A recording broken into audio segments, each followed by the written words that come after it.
Uyga olingan narsani qo'shniga olib chiqib bermaydi. Tegma hech narsaga. Oy.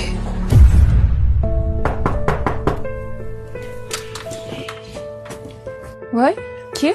Assalomu alaykum Kinaya. Va alaykum assalom. Oyim jo'natgandilar. Shunga ozgina guruch solib bera olasizmi? Xo'p. Xos. Mana. Rahmat Kinaya.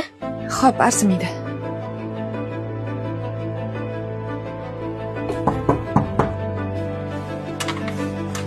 Voy, ki? Assalomu alaykum Kinaya. Oyim jo'natgandilar. Mana shunga ozgina guruch solib bering. Ha, xo'p.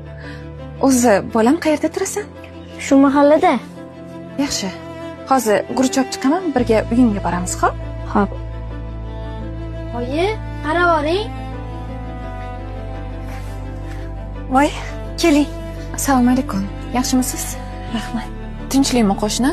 2 kundan beri o'g'lingiz bizanikiga borib guruch so'rab kelyapti.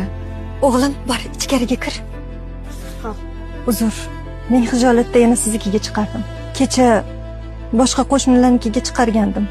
Hech kim yordam bermadi. Yaqinda bu uyga ijaraga ko'chib keldik. Erim vafotidan keyin 3 ta bolam bilan qiynalib qoldim. Siz bergan guruchni qaynatib, bolalarimga yedirdim. Ertaga oylik olaman. Guruchni qaytaraman. Tushundim. Uzr. Kiring uyga. Yo'q, mayli.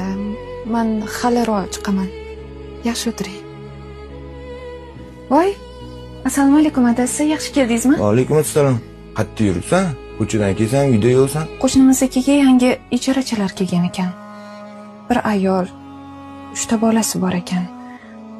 Eri yo'q ekan. Juda ham qiynalgan ayol ekan.